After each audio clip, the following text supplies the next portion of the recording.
6 FIR daily Delhi NCR में against the packers and movers. क्या ये वेरीफाइड डेटा है? बहुत सालों से चला आ रहा था, बट ये मीडिया में अभी आया है कि 1 लाख के 2.5 लाख रुपए भी बनते हैं और 20,000 रुपए के 2 लाख रुपए भी बनते हैं। 20,000 के 2 लाख बनते हैं? हाँ। आप 1 बेडरूम का 1 लाख रुपए दोगे क्या बेंगलोर के लिए जाने के लिए? उतने में तो बहुत सामान ही आ जाएगा। कि अगर आपको बिना बताए कोई डॉक्यूमेंट्स या कोई ऐसी अनवांटेड चीज सामान में रख दी जाए, गुजरात में वाइन नहीं जाती है तो वो आप कैसे हैंडल करते हो? कार हम रिलोकेट करते हैं। सबसे पहले मैं बता दूं, जो कार कैरियर के अंदर जब हमारी गाड़ी जाती है और हमारा जो गाड़ी का ऑलरेडी इंश्योरेंस होता है वो इनवैलिड हो जाता है। किसी भी प्रकार का ट्रांसपोर्टर हो या कॉमर्शियल हो या रेजिडेंशियल हो, वॉल्यूम या वेट पे चार्ज करेगा। मीन्स वॉल्यूम ज्यादा होगी तो वॉल्यूम पे चार्ज करेगा, वेट ज्यादा होगा तो वेट पे चार्ज करेगा। ठीक। आप कॉलेजेस में, स्कूल्स में और यूनिवर्सिटीज में जाके आप लेक्चर्स देते हो जी इसी चीज के बारे में जी,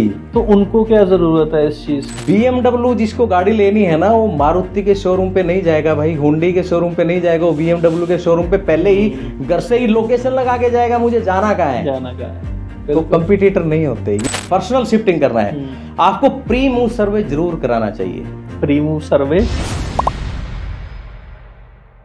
हेलो दोस्तों, welcome to another amazing episode of Win talks with Abhishek Jain, where Win is wisdom, inspiration and networking.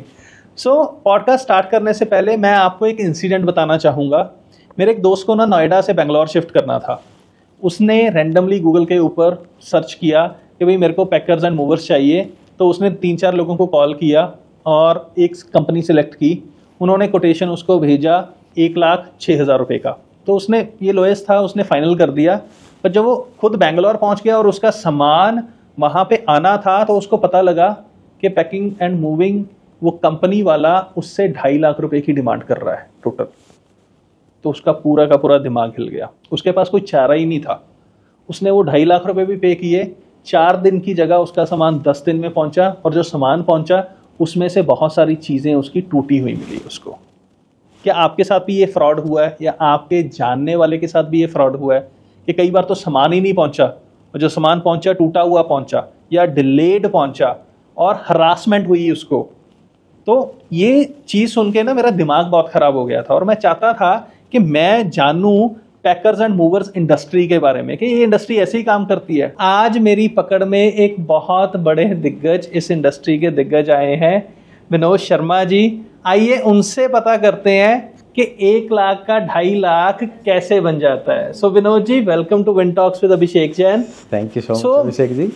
ये 1 लाख का 2.5 लाख कैसे बनाया जाता है? चलो, I am very happy to hear that, क्योंकि ये तो बहुत सालों से चला आ रहा था, बट ये मीडिया में अभी आया है कि 1 लाख के 2.5 लाख रुपए भी बनते हैं और 20,000 रुपए के 2 लाख रुपए भी बनते हैं। 20,000 के 2 लाख बनते हैं? हाँ। वो कैसे? वो ऐसे, जब सामान उन्होंने शिफ्ट करना था, आपकी जिंदगी भर की कमाई, जो पूरी जिंदगी आपने कमा के अपने घर में एक एक चीज संजोई है, आपकी गाड़ी करोड़ों की भी हो सकती है, और उसको आपको शिफ्ट करने के लिए जब आप बेंगलोर जा रहे हो, आपने कोई देखा ही नहीं, सिर्फ ऑनलाइन एक नंबर चूज देखा और उसको दे दिया, हैंड ओवर कर दिया। ठीक है, हुआ तो ऐसे ही है। आपने उसको हैंड ओवर कर दिया, आपने उसका ऑफिस देखा, उससे मिले आप, उसकी कंपनी का सर्वे किया, कौन है, कहाँ से है, कितनी पुरानी कंपनी है, उनकी रेपुटेशन क्या है, आपने ऐसे ही हैंड ओवर कर दिया। उनको तो ये करना ही था, उनका तो काम ही यही है।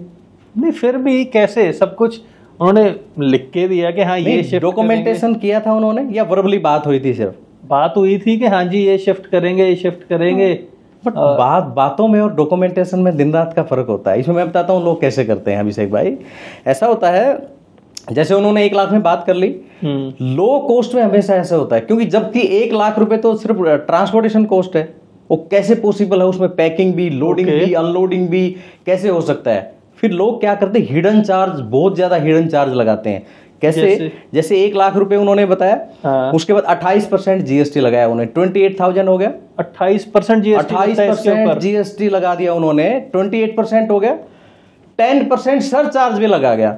सरचार्ज किस चीज? सर लगा दिया सरचार्ज, उसकी मर्जी है ना। अच्छा भाई, सामान उसके हैंड ओवर, आपने हैंड ओवर दिया हुआ उनको, तो कुछ भी लगाएगा, उसकी मर्जी है ना। 10% सरचार्ज लगा दिया, 1,38,000 हो गया। आपसे पूछेगा आपकी सामान की वैल्यू क्या है, आप बोलोगे यार 10 लाख रुपए तो होगी, ठीक है। 3% of goods value is insurance charge. Oh my God, 30,000 रुपए इसके हो गए, 30,000 रुपए और हो गए, कितने हो गए 168। प्लस आपने जब सामान शिफ्ट करने गए थे वहां पे लॉन्ग कैरी लगी थी, मींस कंटेनर आपके घर पे जा ही नहीं सकता था, वहां पे छोटी गाड़ी लगानी पड़ी उनको, उसका चार्ज। प्लस आपने तो उनको सिर्फ 10 आइटम बताए थे, जब वो पैकिंग करने गए तो कंटेनर तो पूरा फुल सामान का भरा है, 70 आइटम बने हैं। अच्छा जी। हाँ, तो इसका फिर उन्होंने अलग से चार्ज, इसका फिर अलग चार्ज, फिर यूनियन चार्ज। ओके। हाँ, यूनियन चार्ज भी लगता है, बहुत सारे चार्ज लगते हैं। और यही एक चीज है जो पूरे इंडिया में, एक अकेले नोएडा शहर में नहीं, दिल्ली एनसीआर में पैकर्स एंड मूवर्स के अगेंस्ट डेली 6 FIR दर्ज होती हैं हर रोज, every day. Oh my, 6 FIR daily Delhi NCR में against the packers and movers. क्या ये वेरीफाइड डेटा है? 100%। तो मतलब फिर तो कोई पैकिंग एंड मूविंग कर ही ना पाए। नहीं, क्यों नहीं कर पाए? तो कैसे, मतलब क्या चीज एक, मतलब एक उस बंदे को जो जॉब कर रहा है, जिसको ज्वाइन करना है सोमवार को, तो वो क्या देख के मतलब पैकिंग एंड अब इसे रिलोकेशन ना 2 टाइप से होता है। एक होता है corporate relocation. Corporate relocation, corporate relocation means जैसे आप किसी कंपनी में जॉब करते हैं और कंपनी आपको ट्रांसफर करती है, नोएडा से बेंगलोर जा रहे हो या चंडीगढ़ से बेंगलोर जा रहे हो आप, ठीक है, कंपनी करती है ना ट्रांसफर आपकी, उसका ट्रांसपोर्टेशन कॉस्ट या रिलोकेशन कॉस्ट भी कंपनी ही बेयर करती है। अच्छा। और कंपनी अपने इम्पेनल करती है 3 वेंडर या 4 वेंडर, ठीक है। जैसे आप शिफ्ट हो रहे हो, आपने लिस्ट ऑफ आइटम उन 3 वेंडरों को दे दी, ठीक है, उनमें से L1 जिसकी होगी उसको कंपनी अप्रूव करती है। L1 क्या है? L1 लोवेस्ट वन, मतलब जिसकी कम कोटेशन होगी कंपनी उसको अप्रूव करती है।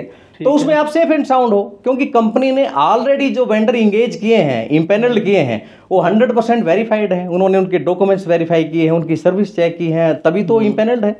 और उनकी पेमेंट्स भी जैसे कोई 45 डेज बाद मिलती है, कोई 60 डेज बाद मिलती है, 90 डेज बाद भी मिलती है। तो आप कर ही नहीं सकता वो चीटिंग आपके साथ, उसको आगे भी काम करना है, कंटिन्यूसली काम करना है, वो कैसे चीटिंग कर सकता है? ये है कॉर्पोरेट मूव, उसमें आप 99.9% you are in safe hand. Okay, आपको कोई टेंशन नहीं है रिलोकेशन। मेरे को लगता है मैक्सिमम रिलोकेशन तो पर्सनल रिलोकेशंस होती हैं। मैक्सिमम नहीं कह सकते, मुझे लगता है 50% कॉर्पोरेट मूव होते हैं और 50% पर्सनल रिलोकेशन होते हैं। 50% भी बड़ा नंबर है। यस, बड़ा नंबर है, क्योंकि शहर में लोकल शिफ्टिंग इतनी होती है, आपको हर 11 महीने बाद तो फ्लैट चेंज करना है, ठीक है।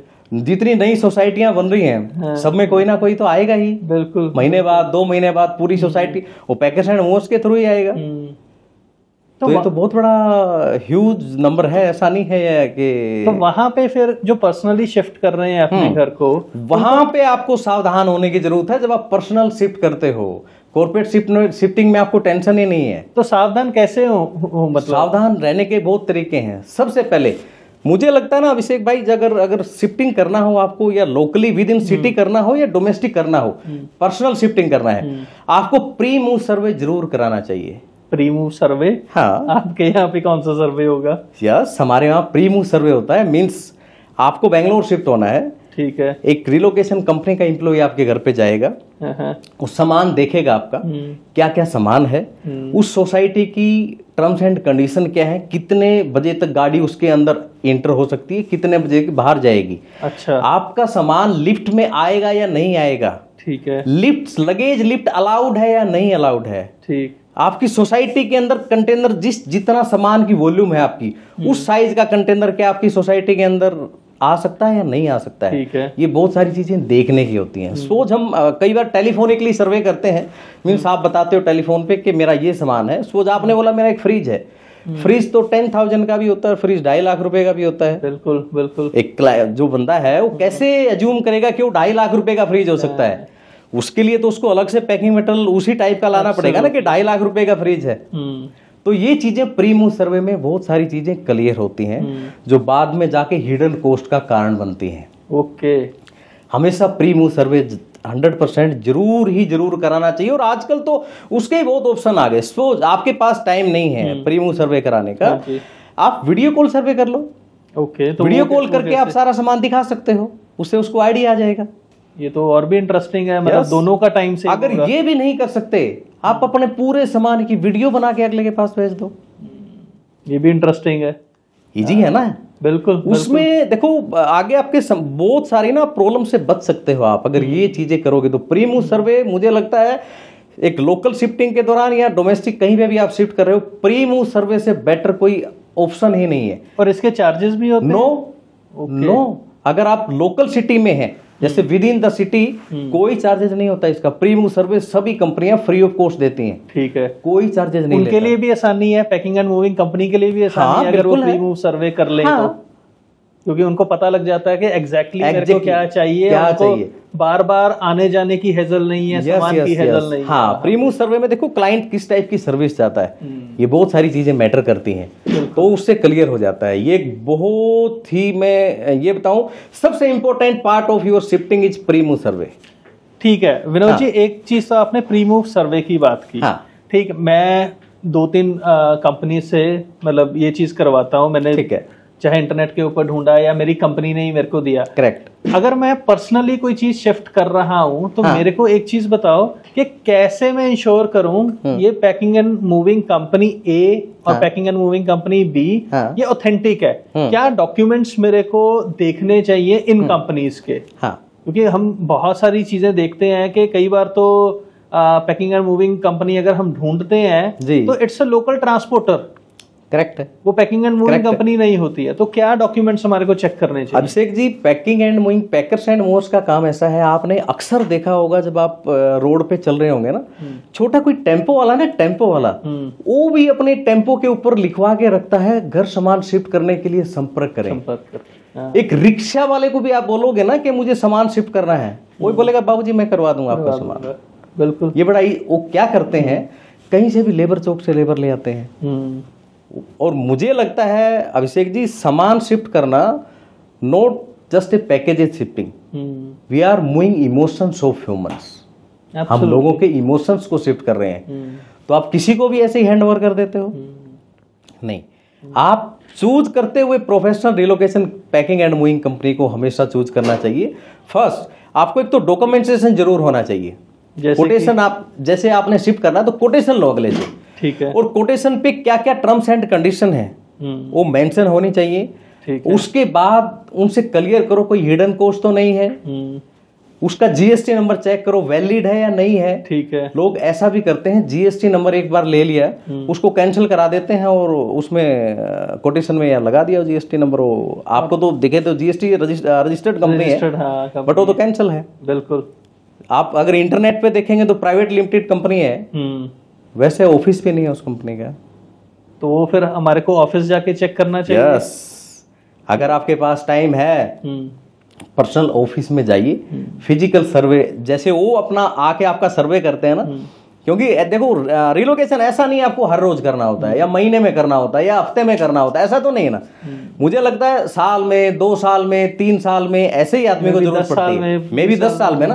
बिल्कुल। तो फिर आपको इतना तो वेरीफाई कर ही लेना चाहिए कि अगले के ऑफिस में जाओ, एक रिलोकेशन आप वहां पे जाके देखो डॉक्यूमेंटेशन है वो प्रॉपर है या नहीं है, उसके पास अपनी टीम है कि नहीं है। दिस इज बहुत ही इंपॉर्टेंट पॉइंट कि उसके पास जो मैन पावर है वो कहीं वेजेज पे, कहीं लेबर चौक से लेके आएगा या उसके पास अपनी पेरोल पे है। सही। क्योंकि किसी की प्राइवेसी में घुसना है आपको, वो लॉयल है या नहीं है बंदे। जो स्ट्रेंजर लेबर है मेरे हिसाब से, जिनका कंपनी के साथ कोई लेना देना नहीं है, जो वो डेली वेजेस के ऊपर हायर करते हैं, वो कोई ना कोई अनहोनी चीज भी कर सकते हैं, कोई प्रीशियस आइटम भी उठा के लेके जा सकते हैं। 100% हो सकता है, उनका तो कोई लेना देना है ही नहीं है। वेजेज से मतलब है ना कि एक दिन काम किया और वेजेज आ गई, उनको मिल गया, दैट्स ऑल। बिल्कुल। उसमें क्या नुकसान हुआ है, क्या चीज डैमेज हो रही है, उनको उस चीज का रिस्पॉन्सिबल नहीं है ना। पूछोगे किससे आप? एब्सोल्युटली। अगर किसी भी रिलोकेशन कंपनी के पास पेरोल पे बंदे हैं, एम्प्लॉय हैं, उनको आप कल भी सवाल कर सकते हैं ना कि कल हमने जो शिफ्टिंग किया उसमें ये हैपन हुआ, तो आपको जवाब दे सकते हैं। आप अपने बंदों से पूछ। जो वेजेज वाली हो तो चली गई, तो पता ही नहीं आज किसके यहाँ काम कर रही है। बिल्कुल। आपको पता ही नहीं है, उनको ढूंढा भी नहीं जा सकता। और मेरे को एक चीज विनोद जी बताओ, हम लोग रिलोकेशन की बात कर रहे हैं जी, जैसे हम बात कर रहे हैं कि प्रीशियस आइटम्स, हाँ, ज्वेलरी जैसी आइटम्स को भी आप लोग शिफ्ट करवाते हो? नहीं, बिल्कुल भी नहीं कराते। हम जो कोटेशन होता है कोटेशन के ऊपर बिल्कुल साफ साफ शब्दों में लिखा होता है कि cash, jewellery and important documents please take in your custody. Okay, आप आपकी कस्टडी में रखिए, वी आर नॉट रिस्पॉन्सिबल। हम ट्रांसपोर्ट के लिए ये चीज, बहुत सारी चीज, जैसे सिलेंडर, भरा हुआ सिलेंडर नहीं जा सकता। अच्छा, ये कई चीजें होती हैं, जैसे बैटरी एसिड के साथ नहीं जा सकती, भरा हुआ सिलेंडर नहीं जा सकता, लैपटॉप भी अवॉइड करते हैं, और कैश, ज्वेलरी और इंपोर्टेंट डॉक्यूमेंट्स, ठीक है, ये बिल्कुल भी नहीं जाएंगे। या फिर कोई खुली हुई चीज, जैसे कोई डब्बा है, ऑयल का हो सकता है, घी का हो सकता है, वो आधा खुला हुआ है, तो हम मना करते हैं कि वो मत भेजिए। रीजन क्या, उसकी वजह से और सामान खराब हो सकता है। हाँ, तो ये चीज बिल्कुल भी अवॉइड, क्योंकि रीजन क्या होता है, कोई भी चीज देखो, ट्रांसपोर्ट है, ट्रांसपोर्ट एक हाथ से होके कंप्लीट नहीं होता। हमारा पैकिंग एंड मूविंग का काम, जैसे सपोज पहले ओरिजिन पे हमने पैकिंग किया, बहुत अच्छे से किया, पैक करके लोड कर दिया, बिल्कुल। Now shipment is under control of driver. वो ड्राइवर कैसे लेके जाता है गाड़ी को, ब्रेकर्स भी आते हैं, उछालता हुआ लेके जाएगा, स्पीड में लेके जाएगा, या आराम से लेके जाएगा, उसके हाथ में है। एब्सोल्युटली, मैं तो नहीं कर सकता यहाँ कुछ भी। वो कैसे लेके जाता, फिर वहां पे जब डेस्टिनेशन पे पहुंच जाता है, डेस्टिनेशन की टीम कैसी है आपकी, वो उस शिपमेंट को कितने अच्छे से हैंडल करती है, ये मैटर करता है। एक तो होता है यार, मेरा तो सिर्फ अनलोडिंग का काम, उतारना मुझे क्या मतलब है इसमें, कोई टूट रहा है, फूट रहा है, कितनी मिस हैंडलिंग करती है या प्रॉपर तरीके से करती है। बहुत सारी चीजों से जाके हमारा एक काम कंप्लीट होता है। ठीक, कई चीजें होती हैं उसमें ना, काफी एंड से जाके एक काम हमारा कंप्लीट होता है। ठीक है, हाँ। एंड विनोद जी, एक चीज और यहाँ पे मेरे दिमाग में आ रही है कि अगर आपको बिना बताए कोई डॉक्यूमेंट्स या कोई ऐसी अनवांटेड चीज सामान में रख दी जाए, हाँ, कि आपको पता नहीं है, लेकिन वो आपके सामान के साथ ट्रांसफर हो रही है, हाँ, एंड उसको पकड़ लिया जाए, हाँ, और पुलिस उसको पकड़ ले, या पता लग जाए कि इसमें कोई मे बी ड्रग्स जा रहे हैं, हाँ, मे बी कोई ऐसी चीज जा रही है कि जो ट्रांसपोर्टेशन नहीं हो सकती, इलीगल, जैसे ड्राई एरिया में वाइन बेच सकते, वाइन चली जाए, ऐसे कैसे, गुजरात में वाइन नहीं जाती है, हाँ, बहुत अच्छा पॉइंट पकड़ा अभिषेक जी आपने। तो वो आप कैसे हैंडल करते हो? देखो अभिषेक जी, जब हम पैकिंग कर रहे होते हैं ना, हमें पैकिंग लिस्ट बनती है सबसे पहले, जैसे number 1 refrigerator, number 2 fridge, LED, washing machine, ऐसे लिस्ट बनती है। हम जो चीज हमारे हैंड से पैक करते हैं ना, उसी को मेंशन करते हैं उसमें। अदरवाइज आपने कोई चीज पहले से पैक करी है, हम उस कार्टून, और आप अलाउ नहीं कर रहे उस चीज को ओपन करने के लिए, तो हम उस पैकिंग लिस्ट आइटम के आगे स्पेशली ओरिजिन एट कंडीशन के कॉलम में हम PBO लिखेंगे। PBO, वो क्या चीज? It means packed bye owner. Okay, वो चीज हमने पैक करी ही नहीं, और पैक्ड बाय ओनर का इंश्योरेंस भी नहीं होता।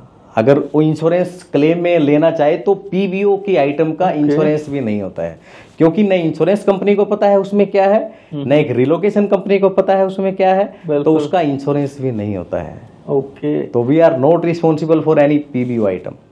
अगर वो चला जाए तो हाँ, आपकी भी कोई गलती नहीं है उसमें, ना ट्रांसपोर्टर की गलती है, वो सारा का सारा ओनर रिस्क के ऊपर जाता है, और ओनर ही उसका रिस्पॉन्सिबल, ओनर ही उसका रिस्पॉन्सिबल होता है। ओके, हाँ, ये भी बहुत बड़ी चीज है कि PBO में 100%, हाँ, मतलब पूरा प्रॉपरली देखो बैठ करके ओनर रिस्क। इसमें अगर रिस्क की बात में है ना अभिषेक जी, कोई भी ट्रांसपोर्ट या आप लॉजिस्टिक में आओ, या कॉमर्शियल शिपमेंट हो या रेजिडेंशियल शिपमेंट हो, जब जाती है ना, तो उसकी एक कंसाइनमेंट नोट कहते हैं, कोई बिल्टी कहता है, कोई GR कहता है, मतलब गुड रिसिप्ट, कोई LR कहता है, लोरी रिसिप्ट, ये सब एक अपनी अपनी नाम है, बट वो एक ही चीज होता है उसमें। उसमें ना एक सबसे ऊपर कॉलम होता है, अच्छा, उस कॉलम में लिखा होता है OR एंड CR।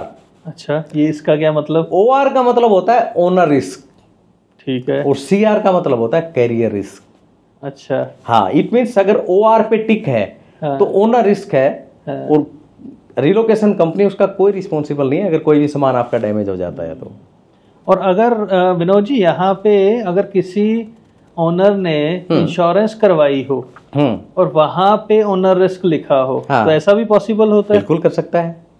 तो ये कैसे क्लाइंट को ध्यान रखना चाहिए, जब कंसाइनमेंट नोट बनता है तो उसमें अगर वो इंश्योरेंस कराया है, हाँ, तो CR पे टिक हो, हाँ, और उसमें बिफोर मूविंग आपको पॉलिसी मिलनी चाहिए, इंश्योरेंस कंपनी का कवर नोट बिफोर मूविंग आपके पास होना चाहिए। नहीं तो अदरवाइज ऐसा भी हो सकता है, क्लाइंट आपने पैसे दे दिए इंश्योरेंस के लिए, और उसने इंश्योरेंस कराया ही नहीं। आपके मन में ये है कि मैंने तो इंश्योरेंस कराया मेरी शिपमेंट का, बट आपकी शिपमेंट तो इंश्योर्ड ही नहीं है। ठीक है, क्योंकि उसने कराया ही नहीं है इंश्योरेंस। तो सामान ऐसे ही जा रहा है, भगवान के हवाले जा रहा है। तो और क्या क्या चीजें इंश्योरेंस में कवर होती हैं? इसमें 2 टाइप का इंश्योरेंस होता है। एक होता है ट्रांजिट इंश्योरेंस जिसको बोलते हैं। अच्छा। ट्रांजिट इंश्योरेंस में होता है रोड का पूरा रिस्क कवर हो जाता है उसमें।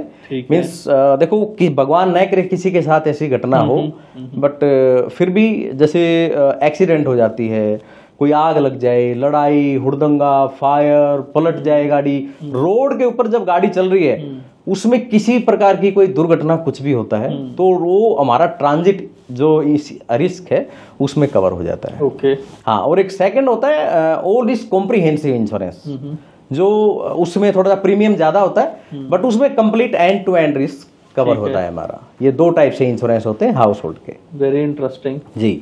और मेरे को एक चीज और बताओ कि कार अगर किसी को अपनी व्हीकल बेसिकली कार हो या बाइक हो वो मूव करनी है, उसका क्या प्रोसेस है? Interesting point Abhishek ji, very interesting point. Actually क्या होता है, जो जब हम कार हम रिलोकेट करते हैं, यहाँ से बेंगलोर करते हैं, चेन्नई, हैदराबाद, कहीं पे भी करते हैं, सबसे पहले मैं बता दूं जो कार कैरियर के अंदर जब हमारी गाड़ी जाती है और हमारा जो गाड़ी का ऑलरेडी इंश्योरेंस होता है, हाँ, वो इनवैलिड हो जाता है। क्या? हाँ, मींस मतलब वो इंश्योरेंस लैंड इंश्योरेंस है और आपकी गाड़ी ट्रेवल कर रही है कार कैरियर के अंदर। अगर कार कैरियर के साथ कोई दुर्घटना हो जाती है तो आपको क्लेम नहीं मिलेगा। मेरे को ये और विस्तार से समझाओ कि ये कैसे? मैंने तो गाड़ी का इंश्योरेंस ले रखा है बट वो लैंड इंश्योरेंस है, तो ये भी तो फिर कैरियर नहीं, ये तो कार कैरियर के अंदर जा रही है। ट्रांजिट, उसके लिए आपको ट्रांजिट इंश्योरेंस पॉलिसी अलग से लेनी पड़ेगी वैल्यू की। ओके। हाँ, ये सिर्फ ऑनलाइन अभी जो कंपनियां इंश्योरेंस कर रही है ना, आई थिंक एको कुछ और है कंपनी, 1-2 या ऐसी कंपनियां हैं जो इस चीज ये इसको कवर कर रही हैं कि जब आपकी गाड़ी ट्रांजिट में हो, कार कैरियर के अंदर हो, तो भी वो इंश्योरेंस वैलिड है। अदरवाइज 90% कंपनियां अभी भी उस चीज को वैलिड ही नहीं कर रही हैं कि आपकी जब कार कैरियर के अंदर होती है आपको इंश्योरेंस अलग से करवाना पड़ेगा। अदरवाइज अगर ऐसा कुछ हो जाए तो आपको क्लेम नहीं मिल सकता। तो मेरे को थोड़ा प्रोसेस भी बताओ कि कैसे, अगर मेरे को अपनी कार यहाँ से चंडीगढ़ से मूव करनी है, हाँ, बेंगलोर मूव करनी है, तो उसका क्या प्रोसेस रहेगा? प्रोसेस तो सिंपल है, उसमें ऐसा कुछ नहीं। उसकी हमें फोटोकॉपी, हमें ओरिजिनल पेपर की नहीं चाहिए। सबसे पहले तो हमें ओरिजिनल पेपर की रिक्वायरमेंट नहीं होती। ठीक है। हमें आरसी, इंश्योरेंस, पॉल्यूशन, तीनों की एक कॉपी और एक आपके आधार कार्ड की कॉपी हमें चाहिए होती है। ठीक है। और गाड़ी आजकल जहां पे भी हो, सपोज यहाँ से भी जा रही है तो चंडीगढ़ एक ऐसी लोकेशन है, सपोज आपको यहाँ से बेंगलोर जाना है और एक कार कैरियर में 8 गाड़ियां आती हैं, 4 ऊपर और 4 नीचे। ठीक है। तो ये पॉसिबल तो नहीं है कि 8 की 8 गाड़ियां आपके पास यहाँ चंडीगढ़ में बेंगलोर की हों। तो मैक्सिमम जो कार कैरियर है चंडीगढ़ से वाया गुड़गांव जाते हैं। मींस यहाँ से गाड़ी पहले गुड़गांव जाएगी और गुड़गांव से फिर उसके पास का नॉर्थ इंडिया का पूरी कार कैरियर का हब गुड़गांव में है। पूरे नॉर्थ इंडिया से जितनी कारें ऑल ओवर इंडिया के लिए कहीं के लिए भी ट्रांसपोर्टेशन के लिए होती हैं, सारी गाड़ियां मैक्सिमम 95% गाड़ियां पहले गुड़गांव सारी इकट्ठी होती हैं। उसके बाद फिर जैसे 8 गाड़ी, 3 हरिद्वार से आई होंगी, 2 जयपुर से आई होंगी, एक पंजाब से आई होगी, कोई यूपी से आई होगी, वहां से फिर वो 8 गाड़ी उस कार कैरियर में वो बेंगलोर के लिए निकलता है। वो कार कैरियर, ये सिंपल प्रोसेस है। वो वहां से बेंगलोर से वो डायरेक्ट उधर नीलमंगला जाएगा। कार जैसे घर से पिकअप नहीं होती, कैरियर में लोड नहीं होती। रीजन क्या होता है, जो कार कैरियर होता है बड़ा लंबा कंटेनर होता है, सिटी के अंदर नो एंट्री होती है, वो सिटी के बाहर ही होता है, बाहर ही लोड करता है और बाहर ही अनलोड करता है। हाँ। और उस कार में भी हम लोग अपना कुछ सामान भेज सकते हैं या वो कार अकेली ही जाएगी? नहीं, मुझे लगता है नहीं भेजना चाहिए उसमें। अच्छा। हाँ, अगर आप भेजो तो मेंशन जरूर कराना चाहिए कि उसमें क्या आइटम है। ठीक। यस, जो कार पिकअप हुआ है उसको आप दिखाओ कि ये आइटम है और वो अपनी उसमें मेंशन भी कराओ। सपोज आपने कोई उसमें महंगा आइटम रख दिया, एक एलईडी रख दी और उसने सिर्फ कंसाइनमेंट बनाया आपकी कार का, उसने मेंशन किया ही नहीं उसमें कि आपकी एलईडी है। आपको जब डिलीवरी करने जाए उसमें एलईडी गायब है, आप क्लेम भी नहीं कर सकते। आपने तो डॉक्यूमेंट्स पे साइन किया हुआ ऑलरेडी कि हाँ इसमें सिर्फ गाड़ी जा रही है। हाँ, गाड़ी जा रही है। अगर कुछ डालो तो उसमें मेंशन करो, मेंशन करो कि ये चीज इसके अंदर है ऑलरेडी। अच्छा विनोद जी, मैंने ना कई बार एक चीज देखी है इन ट्रांसपोर्ट कंपनीज में, हाँ, कि पैसा बचाने के चक्कर में वो 2 जनों का सामान एक साथ ही एक ही ट्रॉली में भेजते हैं, एक ही कैरियर में भेजते हैं जी, एंड वहां पे सामान मिक्सअप नहीं होता है, और अगर होता है तो आप कैसे हैंडल करते हो? अभिषेक जी, इसमें ऐसा है, देखो ये भी बड़ा इंटरेस्टिंग पॉइंट है आपका। हाउस होल्ड ना पार्ट लोड और फुल लोड 2 ऑप्शन होते हैं। ओके, ये समझाओ हमारे को। आपका 3 बेडरूम घर है, वो तो फुल लोड में आ जाएगा, फुल कंटेनर लोड बन जाएगा उसका, ठीक है, आप इजीली पे भी कर दोगे पैसे। बट अगर आपका 1 बेडरूम का सामान है और आपको बैंगलोर भेजना है, वो तो कंटेनर उसमें फुल होगा नहीं, फुल कंटेनर का पैसा आप पे करेंगे नहीं, इसको बोलते हैं पार्ट लोड। ठीक है। फिर हम क्या करते हैं, जैसे सपोज आपका है 1 बेडरूम का है, किसी अनदर का 1 बेडरूम का, किसी अनदर का 1 बेडरूम का है, 3 क्लब होके 1 कंटेनर में भेज देते हैं। ठीक है। आपका क्वेश्चन था कि सामान मिक्स मैच कैसे, उससे कैसे बचा जा सकता है। उसके लिए एक प्रोफेशनल रिलोकेशन पार्टनर आपकी कंपनी है, वो क्या करती है, proper marking and labelling, means उसमें आपका नाम, आपकी कंसाइनमेंट की GR नंबर, फ्रॉम टू, पूरा एक स्टिकर लगाती है, जिसमें मिक्स नहीं होता। हर एक बॉक्स के हर एक बॉक्स के ऊपर लेबलिंग होती है प्रॉपर। प्लस हमारे पास और भी कई ऐसी चीजें होती हैं, सपोज आज उठा लिया आपका, हमारे पास हो सकता है दूसरी कंसाइनमेंट 4 दिन बाद आई। हम ना टेप के कलर भी अलग रखते हैं।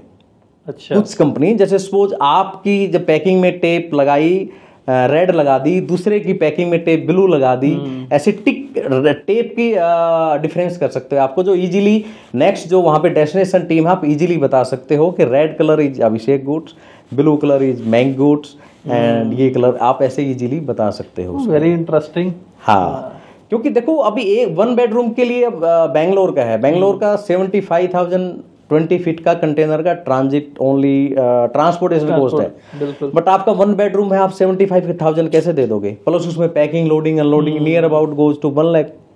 आप 1 बेडरूम का 1 लाख रुपए दोगे क्या बैंगलोर के लिए जाने के लिए? उतने में तो बहुत सामान ही आ जाएगा। आदमी सोचता है मैं यहाँ बेच के वहीं से नहीं ले लूंगा नया। तो ये पार्ट लोड उसी का ऑप्शन है कि एक 20 फीट कंटेनर में 2-3 लोगों का सामान जा सकता है, जिनका थोड़ा थोड़ा सामान है। मीन्स एक 20 फीट कंटेनर में आज जाता है 1280 CFT सामान जाता है। CFT क्या है? CFT ऐसा होता है, प्राइसिंग मैं बताऊं अभिषेक जी, में ट्रांसपोर्टर ने 2 तरह से चार्ज करता है। ठीक है, बताओ। वॉल्यूम और weight, whichever will be high. Okay. एक ट्रांसपोर्टर किसी भी प्रकार का ट्रांसपोर्टर हो, या कॉमर्शियल हो या रेजिडेंशियल हो, वॉल्यूम या वेट पे चार्ज करेगा। मींस वॉल्यूम ज्यादा होगी तो वॉल्यूम पे चार्ज करेगा, वेट ज्यादा होगा तो वेट पे चार्ज करेगा। घर सामान शिफ्ट करते हैं हम, हाउस होल्ड में वेट का कोई ऑप्शन ही नहीं रहता, हल्का होता है माल, तो ये अपोज वॉल्यूम पे ही चार्ज होता है। ओके। वॉल्यूम देखना पड़ता है, जैसे एक कंटेनर में कितने वॉल्यूम सामान आएगा और आपके घर में कितने वॉल्यूम सामान है। जैसे एक कंटेनर 20 फीट का लंबा होता है, बिल्कुल 20 बाई 8 बाई 8 का होता है, 8 फुट हाइट होती है, 8 फुट चौड़ाई होती है, और 20 फीट लंबा होता है।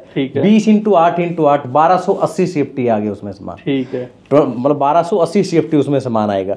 हम घर के सामान की CFT कैसे निकालते हैं? किसी भी चीज को लंबाई चौड़ाई ऊंचाई करते हैं, जैसे कोई 6 बाई 3 का, 6 × 18 CFT का एक दीवान हो गया, ऐसे वॉल्यूम निकाला जाता है सामान का। तो उसमें हमें पता चलता है कि घर सामान की, इस सामान की इतनी वॉल्यूम है, और ये हमारे पास जो गाड़ी है उसमें स्पेस कितनी वॉल्यूम बची हुई है, उसमें इजीली फिट हो सकता है। ओह, इंटरेस्टिंग। हाँ, तो पूरा का पूरा कैलकुलेशन से चलता है, कैलकुलेशन से कोई रैंडम चीजें नहीं है। रैंडम देखो, रैंडमली अभिषेक जी आप एक घर को रैंडमली ले सकते हैं। मीन्स घर को आप एज्यूम कर सकते हैं भाई ये मैक्सिमम एक ट्रक में आ जाएगा, आप थोड़ा सा बफर लेके चल पड़ते हैं, आप एज्यूम कर लेंगे, थोड़ा बफर ले लेंगे, तो मैं 20 फीट की जगह 22 फीट लगा लूंगा तो आ ही जाएगा। सपोज आपको फैक्ट्री शिफ्ट करनी हो, कोई मॉल शिफ्ट करना हो, वहां तो आइडिया नहीं चलेगा। बिल्कुल बिल्कुल नहीं चलेगा, वहां तो कैलकुलेशन से ही चलेगा।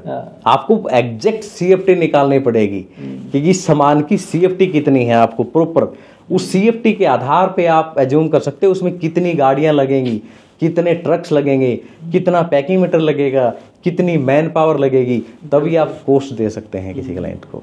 नहीं, बिल्कुल सही। ये प्राइसिंग निकालने का तरीका भी पूरा कैलकुलेटिव है, कैलकुलेशन से ही चलता है। जी जी जी जी जी।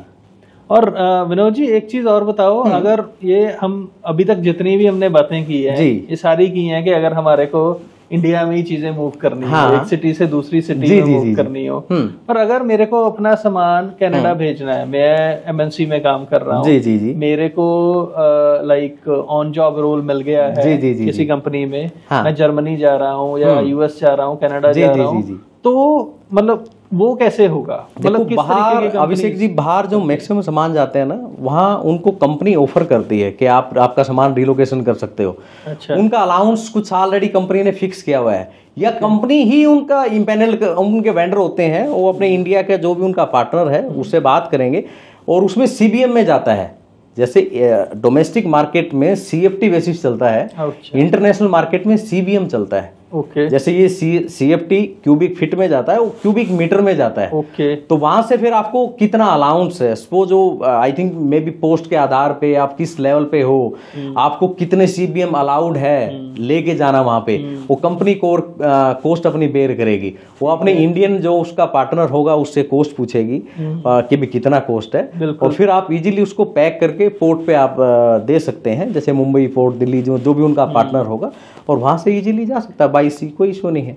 अच्छा, ऐसा मतलब कोई ज्यादा दिक्कत वाली कोई बात ऐसी नहीं, बिल्कुल भी नहीं, इजीली जा सकता है। बस उसमें कुछ थोड़ा सा इंटरनेशनल, जब आप पैकिंग कर रहे हो उसका एक पैकिंग का स्टैंडर्ड होता है। जैसे बहुत सारे देशों में ऐसा होता है कि अगर आपने कोई वुडन पैकिंग की है तो लकड़ी ISI मार्क हो, या फिर आजकल ग्रीन प्लाई, ऐसी बहुत सारी कंट्री है ना जो अलाउ नहीं करते ऐसे कुछ भी आपने पैक करके भेज दिया। बिल्कुल। पैकिंग मटेरियल भी स्टैंडर्ड का होना चाहिए, उनके स्टैंडर्ड का, उनके हरे बहुत सारे देशों का अपना अपना टर्म्स है कि उस पैकिंग मटेरियल में भी डिफरेंस उसमें भी होने, उसमें भी डिफरेंस होते हैं। अच्छा। आपने ऐसे ही डेप्रिस में पैक करके भेज दिया, वो अलाउ ही नहीं करते वहां पे, हमारे देश में ऐसे क्यों आ रहा है? उसके भी स्पेसिफिक हैं, जैसे कोरगेटेड शीट्स 5 प्लाई होना चाहिए, कार्टून बॉक्स 7 प्लाई होना, इंटरनेशनल स्टैंडर्ड में 7 प्लाई कार्टून बॉक्स चलते हैं। ऐसा नहीं ना आपने कहीं से कुरकुरे चिप्स के डब्बे लगा दिए उसमें और भेज दिया, इंटरनेशनल जा रही है ना? बिल्कुल। उसमें 7 प्लाई के फ्रेश डब्बे होने चाहिए। ठीक है। और आप अगर कुछ भी ऐसी चीजें पैक नहीं करनी जो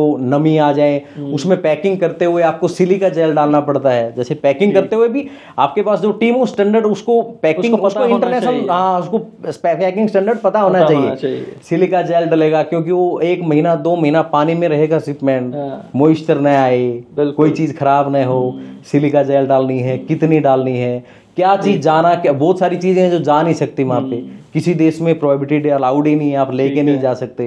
तो इन चीजों का थोड़ा सा ध्यान रखना चाहिए। और रिलोकेशन, एक जो अच्छा रिलोकेशन कंपनी वाला बंदा होता है, अगर उसको एक्सपर्टाइज है और उसको नॉलेज है, वो पहले ही आपको डॉक्यूमेंट्स भेज देगा कि सर ये चीजें अलाउड नहीं है, ये चीज नहीं जाएंगी, ये चीज जाएंगी। कई बार ऐसा भी होता है कि यहाँ पे हमारी कंट्री में तो वो चीज अलाउड है, हाँ। आपने पैक कर दिया और आप दूसरी कंट्री में हर कंट्री का अपना रूल्स है, वो पता होता है। अगर वो वहां पे भेज रहे हो तो पहले केस स्टडी तो करता ही है ना। सपोज आपको कनाडा भेजना है तो कनेडी जो रिलोकेशन कंपनी है वो मेरे पास सारी डॉक्यूमेंट्स भेजेगी ना, क्या क्या चीज है, तो मैं पहले ही आपको बता दूंगा ये चीज वहां नहीं जाएगी नहीं। और इसमें कस्टम्स, अगर आप बाई चांस भेज दोगे, कस्टम के लिए वाले पकड़ लेंगे वहां पे। मैं यही पूछने वाला था, ये कस्टम का भी रोल होता है? सब कुछ कस्टम, हाँ, कस्टम क्लियरेंस होके जाता है वहाँ पे, एक एक चीज स्कैन होके जाती है आपकी, बिल्कुल। तो कस्टम वहाँ रोक देंगे, वहाँ पे ले जाने नहीं देंगे।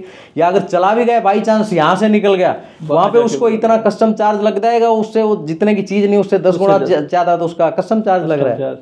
हाँ, आप वहां से उठाओगे नहीं तो आपको वेयर हाउस चार्ज भी लगेगा वहाँ पे, कस्टम क्लियरेंस में वहाँ वेयर हाउस चार्ज भी लगता है अगर आप उसको पिक नहीं करोगे तो। आप सोचोगे ना इतनी वैल्यू की तो है ही नहीं यार, मैं क्यों पिक करूं वहां पे, आपको वेयर हाउस चार्ज भी लग रहा है वहां पे पर डे का, आपको उठाना ही पड़ेगा, ऐसा होता है। Okay, very interesting. And Vinod ji, हम लोगों ने बहुत बार बात की कि इस इंडस्ट्री में जो लेबर है, लेबर भी ट्रेंड होनी चाहिए। जी जी जी। तो ये ट्रेंड लेबर मिलती कहाँ से है? सर ये मिलती कहाँ से है, देखो ये ना, इसमें ऐसा कुछ नहीं होता कि किसी स्कूल में सिखाई जाती है ये ट्रेंड लेबर। ये लोग ना काम करके ही सीखते हैं। एक जगह किसी कंपनी में उन्होंने काम किया 2 महीने, 4 महीने, 6 महीने, कुछ नए लोग, कुछ पुराने लोग, जो नए लोग हैं वो उसके पुराने लोगों के साथ काम करते करते सीख जाते हैं, ट्रेंड हो जाते हैं ऑटोमेटिकली। ऐसे यही इसका प्रोसेस है इस इंडस्ट्री का।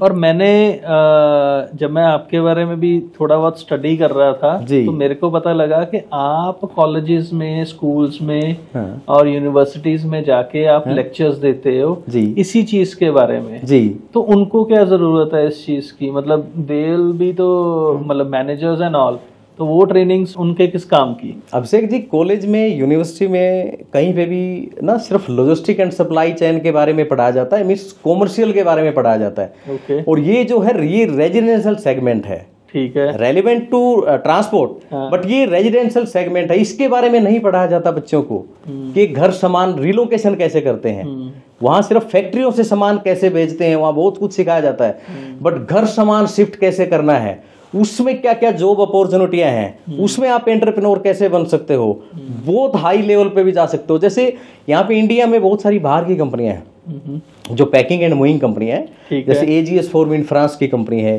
सेंटाफे हांगकांग की कंपनी है, एलाइड पिकफोर्ड ऑस्ट्रेलिया की कंपनी है, ई मूवर्स दुबई की कंपनियां हैं, उनके यहाँ पे ऑफिसेस हैं, उनमें बहुत सारी अपॉर्चुनिटी है जॉब की, बट उनको बंदे ही नहीं मिलते।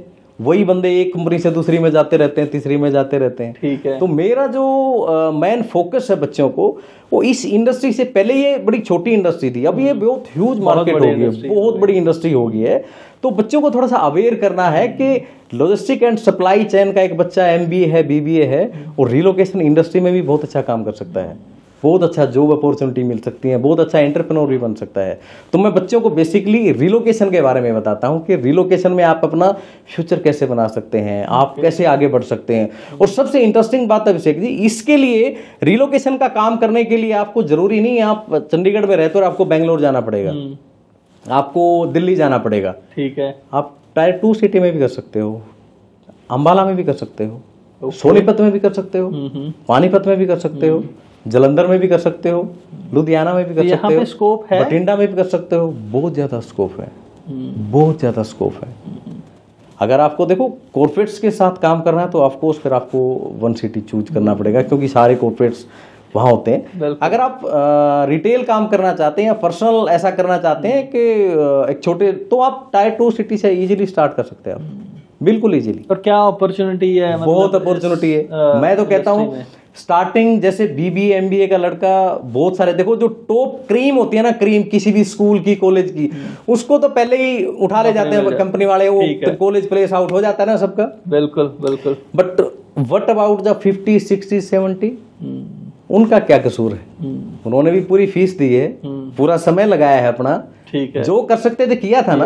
बिल्कुल। उनके लिए ये इतनी बड़ी अपॉर्चुनिटी निकल के आती है कि एक एक बंदा 1 लाख 2 लाख रुपए इजीली कमा सकता है, इजीली 1 लाख 2 लाख रुपए महीने का बड़ा इजीली कमा सकता है। ये अपॉर्चुनिटी है इसमें, ये बट ये लोगों को पता ही नहीं है। मैं कोशिश करता हूँ मेरे से जो बन पाता है मैं अवेयर करूँ बच्चों को, नए नए बच्चे इस इंडस्ट्री में आए, इसको और ऊंचाइयों पर लेके जाएं। और बड़ी खुशी होती है मुझे ये चीज़ बताते हुए, क्योंकि मैं जब हम इस इंडस्ट्री में, मैं 2005 से हूँ, 20 साल से मैं इस इंडस्ट्री में हूँ। तो उस टाइम पे तो कोई लेबर भी नहीं मिलती थी, कोई ट्रेंड मैन पावर भी नहीं मिलती थी, और इतना इस काम का ट्रेंड भी नहीं था उस टाइम पे, इतना बहुत लोग जानते ही नहीं थे। मतलब ये तो अभी पिछले 10-15 साल से मार्केट में बूम आया है। अभी तो किसी को फर्स्ट फ्लोर से ग्राउंड फ्लोर पे शिफ्ट करना हो तो भी रिलोकेशन के थ्रू करता है। ठीक। पहले तो लोग यहाँ से दिल्ली मुंबई जाना होता था तो भी ऐसे ही अपने यहाँ चलते थे, कोई जानता नहीं था कि ऐसे भी मिलते हैं। अभी ये बहुत ट्रेंडिंग में आ गया है काम। मैं कहता हूँ हमने जो ट्रेंड किए हुए हैं आज पूरे इंडिया में 22 या 23 कंपनियां चल रही हैं जो अब अपने पास काम करके लड़के सीख के बहुत अच्छे से सेटल्ड हैं अपने अपने शहर में। पूरे इंडिया में 23 कंपनियां चल रही हैं, 23 कंपनियां। और मतलब आपने अपने ही कंपटीटर खड़े कर लिए सामने? क्या सर, कंपटीटर मुझे तो नहीं लगता मेरे कंपटीटर हैं, वो बहुत अच्छा रिगार्ड्स करते हैं। और मैं अभिषेक जी, मुझे देखो, किसी को लगता होगा कि आप किसी को अपना काम सिखा के कंपटीटर बना रहे हो, बहुत सारे लोगों की ऐसी सोच है, बट मुझे नहीं लगता कि आप किसी को, मैं तो कहता हूं देखो 2-3 मैं आपको 1-2 एग्जांपल देता हूं। अभिषेक जी, मेरे हाथ में क्या रखा है, अगर आप मेरे से ताकतवर हो तो छीन सकते हो, ठीक है, बट मेरे भाग्य में क्या लिखा है वो आप मेरे से छीन सकते हो क्या? कभी छीन सकते हो क्या? बिल्कुल नहीं, नहीं छीन सकते ना। तो ना ताकतवर छीन सकता ना कोई और कोई नहीं छीन सकता ना। तो फिर कैसे मेरा काम कम हो जाएगा? और कंपटीटर BMW जिसको गाड़ी लेनी है ना, वो मारुति के शोरूम पे नहीं जाएगा भाई, हुंडई के शोरूम पे नहीं जाएगा, वो BMW के शोरूम पे पहले ही घर से ही लोकेशन लगा के जाएगा, मुझे जाना कहाँ है। तो कंपटीटर नहीं होते, ये तो all about the givers gain है।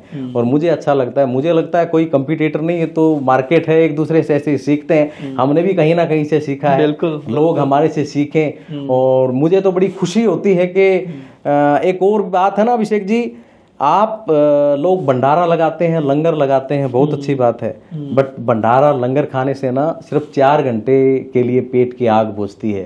अगर आप किसी को कुछ सिखाओ ना, रोजगार, जिस रोजगार जो पूरी जिंदगी वो कमा के खाता है, वो खाता है और उसके बच्चे खाते हैं, तो आपको कितनी आशीष मिलेंगी, कितनी दुआएं मिलेंगी, है ना। तो मैं उस टाइप की सोच रखता हूँ। शायद मुझे ऐसा लगता है कि अगर मैंने जो सीखा है 20-22 साल में, उस नॉलेज से कुछ 20, 30, 50, 100, 200 कुछ भी बच्चों का भला हो जाए, या वो सीख जाए और सक्सेस हो जाए, वो इस इंडस्ट्री में आगे बढ़े, मुझे बहुत खुशी होगी। मैं उनको अपना कंपटीटर नहीं मानता, मैं तो मेरे पार्टनर मानता हूं उनको। और देखो, एक रिगार्ड्स की निगाहों से देखते हैं आपको, जब आप किसी से मिलते हो ना, चाहे वो बोले या न बोले, बट उसकी इंटरनल आत्मा जानती है कि तूने काम कहाँ सीखा है और आज तू जिस मुकाम पे है उसमें इस आदमी का क्या योगदान है। एब्सोल्युटली। एंड मेरे को एक चीज और बताओ, अगर किसी को भी इस इंडस्ट्री में कुछ भी सीखना हो, तो क्या वो लोग आपसे कांटेक्ट कर सकते हैं? 100% अभिषेक जी, ऑफलाइन और ऑनलाइन दोनों तरीके से ही। Very interesting. मतलब 1-to-1 सेशन भी कर सकते हैं, ग्रुप सेशन भी कर सकते हैं। अगर वो ज्यादा इंटरेस्टेड है कि हमें तो करना है, तो फिजिकल ऑफिस में आके भी फिजिकल ट्रेनिंग भी ले सकते, उनको ट्रेनिंग का सर्टिफिकेट भी दिया जाएगा। बहुत अच्छा, बहुत अच्छा। ताकि अगर कुछ लोग एंटरप्रेन्योर बनना चाहेंगे, कुछ लोग कहेंगे कि हमें जॉब करनी है, हमें बहुत लोग ना रिस्क नहीं लेना चाहते, जो रिस्क लेता है वही आगे बढ़ता है। और ये जब कॉलेज के बाद के ना, ये तो जिंदगी के सपने होते हैं, आपको वहां कुछ टर्निंग पॉइंट आता है जिंदगी में। बट कुछ लोग होते हैं कि नहीं, हमें तो जॉब करनी है पहले, वो जॉब को सिक्योर मानते हैं कि मेरा सेफ है, मेरा फ्यूचर, वो मानते हैं। बिल्कुल। उस वहां पे भी आपको हेल्प करेगा कि आपके पास एक ट्रेनिंग सर्टिफिकेट है कि मैंने ट्रेनिंग की हुई है। क्योंकि आजकल कोई भी कंपनी अगर अपना एम्प्लॉय हायर करना चाहती है ना, तो टाइम वेस्ट नहीं करना चाहती, वो सिखाना नहीं चाहती, वो डे फर्स्ट से प्रोडक्टिव चाहती है कि हमारे पास ऐसा एम्प्लॉय आए जो फटाफट उसको सब कुछ नॉलेज हो ऑलरेडी। बिल्कुल। और अगर वो चीज वो पहले से सीख के आया हो, उसको ट्रेनिंग्स का पता हो, उसको उस काम का पूरा बेसिक्स पता हो, तो उसके लिए भी इजी है और कंपनी के लिए कितना इजी हो जाता है। बिल्कुल। तो ये definitely. Thank you Vinod ji. And मैं अपने व्यूअर्स को बता दूं कि अगर आप पैकिंग एंड मूविंग इंडस्ट्री में काम करना चाहते हो, सीखना चाहते हो, विनोद जी को कनेक्ट करने के लिए हमने एक पोर्टल बिल्ड किया है, जिसका लिंक आपको डिस्क्रिप्शन बॉक्स में मिल जाएगा। आप वहां पे जाके विनोद जी से कांटेक्ट कर सकते हो अगर आप इस इंडस्ट्री में आना चाहते हो। एंड विनोद जी, आगे बढ़ते हैं जी। मैं आपके बारे में पढ़ रहा था थोड़ा सा, एंड मेरे को पता लगा कि आप 6 भाषाएं बोल सकते हैं। हिंदी, इंग्लिश, हरियाणवी, पंजाबी का तो मेरे को आइडिया था, और मेरे को पता लगा आप मराठी भी बोलते हैं, आप तमिल भी बोलते हैं जी। तो वो कैसे, अभिषेक आपने कहाँ से सीखी? अभिषेक जी, मैं मेरे स्टार्टिंग जो रहे 2002 में मैंने ज्वाइन किया था एक company Om Logistics Limited. Okay. At the time my age was is only 18 years old. 18 साल की उम्र में मैंने जब ज्वाइन किया था, तो मेरी पहली जो पोस्टिंग थी वो पुणे में थी। ठीक है। पुणे में थी। पुणे में, महाराष्ट्र में मराठी लैंग्वेज चलती है। बिल्कुल। और हमारा जो ट्रांसपोर्ट का काम था वो वेयर हाउस में ही रिलेटेड था, गाड़ियां लोड कराना, उनके डॉक्यूमेंट्स बनाने। तो वहां पे जो लेबर थी ना, लेबर वो प्योरली महाराष्ट्र की लेबर थी, माथेड़ी की लेबर जिसको बोलते थे। वो उनको मराठी के सिवाय कुछ आता ही नहीं था। वो सारा दिन मराठी बोलते थे ना, तो थोड़े एक एक बात कैच करके 6-7 महीने में तो फुल ट्रेंड हो गया मराठी में। अच्छा। हाँ, मराठी सगळे माहिती है मला। अच्छा, इसका क्या मतलब है? मतलब मुझे मराठी सारी आती है। अच्छा। हाँ। और मैं रिक्वेस्ट करता हूँ मेरी महाराष्ट्र की जनसंख्या थे कि भाऊ, मैं ਤੁਹਾਨੂੰ नमस्कार करदा कि मेरे चैनल नु सब्सक्राइब ते लाइक करा, जैसे मराठी में बोल सकते हैं आप इसको। ओके। हाँ। और फिर उसके बाद मेरी ट्रांसफर हुई तमिलनाडु में। मैं तिरुपुर में था, तमिलनाडु में। तो वहाँ भी लेबर, हमारा काम कनेक्शन लेबर के साथ था। गाड़ियां लोड करानी है, किसमें कितना माल लोड हुआ है, कितने टन हुआ, कितने बॉक्स हुए, तो लेबर के साथ हमारा कनेक्शन रहता था। बिल्कुल। वहाँ पे ड्राइवर्स लोकल होते थे, उनके साथ भी हमारा कनेक्शन रहता था। तो उनके साथ कम्युनिकेशन करके हम इजीली सीख जाते थे। तो वहाँ मैंने तमिल भी सीख ली। वहाँ पे बहुत ही बढ़िया। 2004-05 में वहाँ मैंने तमिल भी सीख ली। तो इस करके मुझे दोनों भाषा, हाँ, तमिल भी आती है, मराठी भी आती है, और हरियाणवी तो फिर अपनी मातृभाषा वहाँ तो आनी है। तो आपने फिर ट्रांजिशन जॉब से बिजनेस में कैसे किया, मतलब उसकी क्या स्टोरी है? सर एक्चुअली 2000 मैंने 2002 से 2005 तक 3 साल मैंने उस कंपनी में काम किया। ठीक है। और 2005 में मेरी शादी होगी। अच्छा। हाँ, फरवरी 2005 में। बहुत बढ़िया। और मेरी उस टाइम पे पोस्टिंग थी तमिलनाडु में। अच्छा। तो फिर वहाँ जाने का मन नहीं किया। मतलब एक्चुअली बहुत दूर था उस टाइम पे, कम्युनिकेशन के इतने साधन नहीं थे कि अभी तो क्या है ना, अभी तो लंदन भी दूर नहीं है, आप वीडियो कॉल 1 मिनट में करो आमने सामने, कोई अभी तो दूर नहीं है। उस टाइम पे ऐसे कम्युनिकेशन के बहुत कम, मतलब लैंडलाइन ही होते थे ये वो। तो फिर मैंने जॉब क्वाइट करके और सोचा कि अगर जॉब ही करनी है तो सारी जिंदगी में कभी भी कर सकते हैं जॉब के लिए, तो फिर भी ऑप्शन है क्यों ना एक स्टार्ट करके देखते हैं। अगर एक स्टार्टअप करके देखते हैं, परमात्मा ने साथ दिया, मेहनत और ईमानदारी से करेंगे तो शायद कुछ जिंदगी ही बदल जाए। बिल्कुल।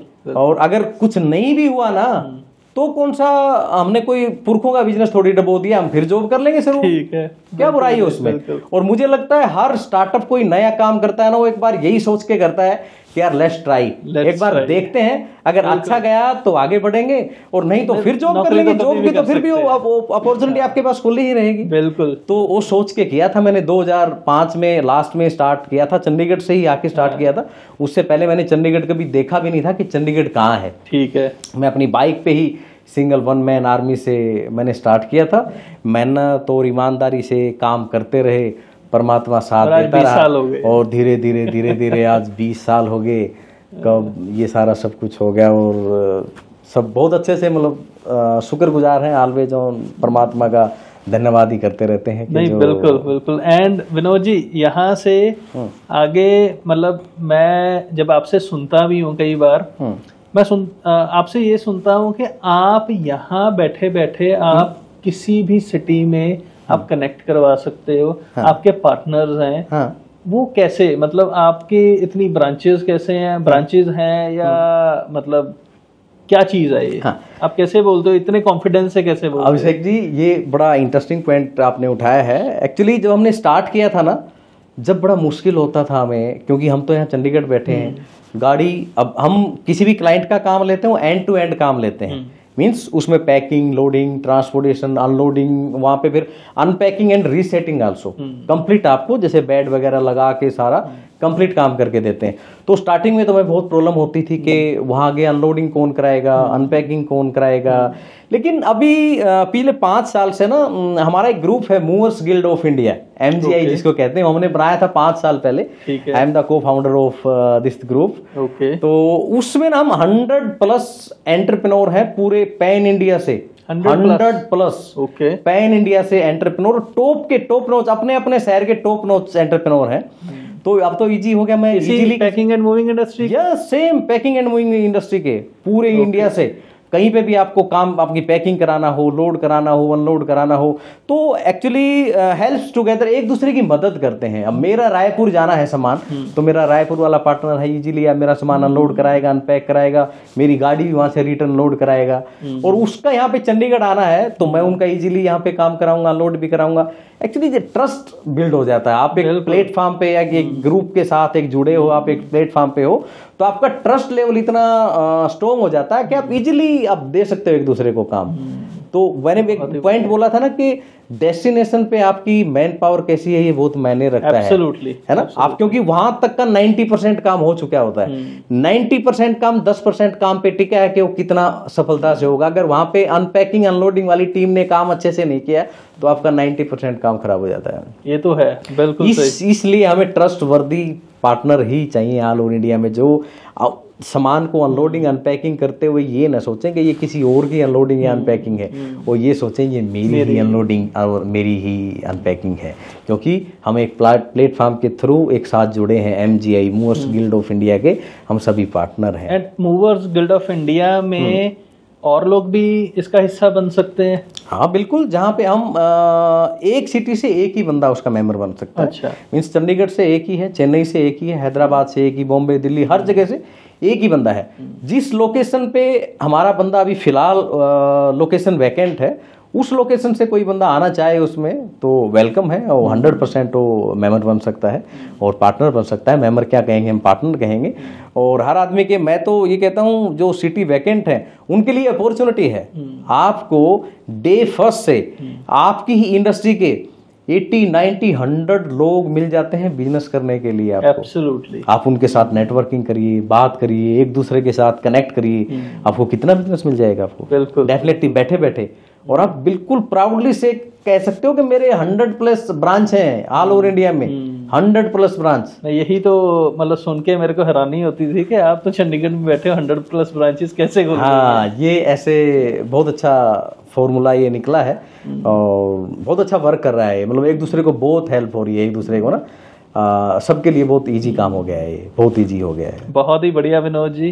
एंड विनोद जी, हम लोग मेरे को लग रहा है कि आज हमने पैकिंग एंड मूविंग इंडस्ट्री के बारे में इन एंड आउट बात की है जी, कि कैसे फ्रॉड्स होते हैं, कैसे जो एक होम ओनर होता है अपनी पूरी की पूरी लाइफ की सेविंग लगा के सामान इकट्ठा करता है, इमोशंस उसके जुड़े हुए होते हैं, उसको कैसे सेफली एक जगह से दूसरी जगह पहुंचा सकता है, एंड कैसे वो स्कैम से बच सकता है। ये सभी चीजों के ऊपर हमने बात की आज। और मेरे को लग रहा है कि इस जैसा पॉडकास्ट अभी तक इंटरनेट के ऊपर नहीं आया है। एंड मोर ओवर, मैंने आपको बहुत सारी मोटिवेशनल स्पीचेस देते हुए भी सुना, आपकी वीडियोस देखी हैं। सो विनोद जी, जाते जाते आप हमारे व्यूअर्स के लिए 2-3 ऐसी टिप्स बताएं, ऐसी कुछ मोटिवेशनल की चीज भी बताएं जिससे उनकी लाइफ में बदलाव आ सके। अभिषेक जी, मैं ना एक आपको छोटी सी स्टोरी सुनाना चाहूँगा। इस ऑल अबाउट पॉजिटिव एटीट्यूड के ऊपर एक छोटी सी स्टोरी सुनाना चाहूँगा। पर्सिया में ना एक सुल्तान होता है, पर्सिया में सुल्तान। उस सुल्तान ने अपनी प्रजा में से 2 लोगों को फांसी की सजा सुनाई। अच्छा। 2 लोगों को फांसी, उनके जुर्म के आधार पे फांसी की सजा सुनाई। ठीक है। तो उनको बोला गया कि कल आपको फांसी तोड़ दी जाएगी। तो उनमें से 2 लोगों, जब वो शाम को बैरक में इकट्ठे हुए दोनों कि कल आपको फांसी की, तो उनसे आखिरी इच्छा पूछेगी, पूछा ही जाता है किसी को फांसी की सजा होती है, उनसे आखिरी इच्छा पूछी जाती है। ठीक है जी। उनमें से एक ने तो बोला रात ही रात में क्या कर लेंगे, सुबह तो फांसी टूटना ही है। कह रहे मेरी कोई आखिरी इच्छा नहीं है, जो 90% लोग करते हैं। छोटी सी कोई जीवन में प्रॉब्लम आई कि नहीं मेरे से तो होएगा ही नहीं, मैं तो कर ही नहीं सकता, 90% लोग पीछे हट जाते हैं। ठीक है। जो दूसरा बंदा था वो बहुत पॉजिटिव था, उसने दिमाग लगाया, उसने बोला राजा से, हाँ जी मेरी एक आखिरी इच्छा है, और राजा जी मेरे पास एक ऐसी विद्या है, ऐसी जो मैं आप, उसको ये पता था कि राजा हॉर्स लवर है, कि राजा को अपने घोड़ों से बहुत प्यार है, कि राजा जी मेरे पास एक ऐसी विद्या है कि मैं आपके घोड़ों को हवा में उड़ा सकता हूँ। कह रहा आर यू श्योर? कह रहा जी मैं आज भी आपका गुलाम हूँ, कल भी आपका गुलाम, मुझे गोली मार देना। हाँ, ठीक है। कह रहा अच्छा। कह रहा आपको 6 महीने की मोहलत दी आपको, आप मेरे घोड़ों को उड़ा दो। आप उड़ा दो। उसको 6 महीने की मोहलत मिल गई। शाम को जब बैरक में दोनों इकट्ठे होते हैं, वो बोलता है अरे भाई आपके पास तो ऐसा कुछ भी नहीं है कि आपने उसको बोला कि मैं आपके घोड़ों को उड़ा दूंगा। आप सुनिएगा अभिषेक जी, रोंगटे खड़े हो जाएंगे। उसने क्या बोला उसको, बोला सुनो, संभावना नंबर 1, राजा जवान नहीं है, क्या पता 6 महीने में राजा ही चल बसे। Oh my God. Possibility number 2, घोड़ा भी जवान नहीं है, क्या पता 6 महीने में घोड़ा ही चल बसे। पॉसिबिलिटी नंबर 3, क्या पता मैं घोड़े को उड़ा ही दूं। ठीक। और पॉसिबिलिटी नंबर 4, अगर इन तीनों में से कुछ भी नहीं हुआ ना, फिर भी मैं तेरे से 6 महीने तो ज्यादा जीऊंगा, मैं तेरे से 6 महीने। This is the power of positive attitudes. मतलब ये बहुत ही बढ़िया, बहुत ही इंस्पायरिंग, मजा आ गया इसको सुन के। और होते हैं ना कि मंजिल मिल ही जाएगी, भटकते ही सही, गुमराह तो होते हैं जो घर से निकलते ही नहीं। क्या बात है, क्या बात। और एक दूसरा है कि सपना एक देखोगे, मुश्किलें 1000 आएंगी, बट वो मंजर बड़ा खूबसूरत होगा जब कामयाबी शोर मचाएगी। So thank you Vinod ji. And दोस्तों, आपको अगर रिलोकेशन इंडस्ट्री में ट्रेनिंग चाहिए और आप इस इंडस्ट्री में आना चाहते हो, एक हैंडसम इनकम कमाना चाहते हो, तो आप डिस्क्रिप्शन बॉक्स में मैंने लिंक दिया हुआ है, आप विनोद जी से वहां जाके कनेक्ट कर सकते हो। और प्लीज़ इस पॉडकास्ट को अपने उस दोस्त के साथ शेयर करो जो अगले 6 महीने में 1 साल में रिलोकेट करने वाला है, ताकि वो फ्रॉड से बच सके और इस चैनल को लाइक, शेयर और सब्सक्राइब करना ना भूलें, क्योंकि हम लोग बहुत अच्छे अच्छे गेस्ट आपके लिए लेके आ रहे हैं।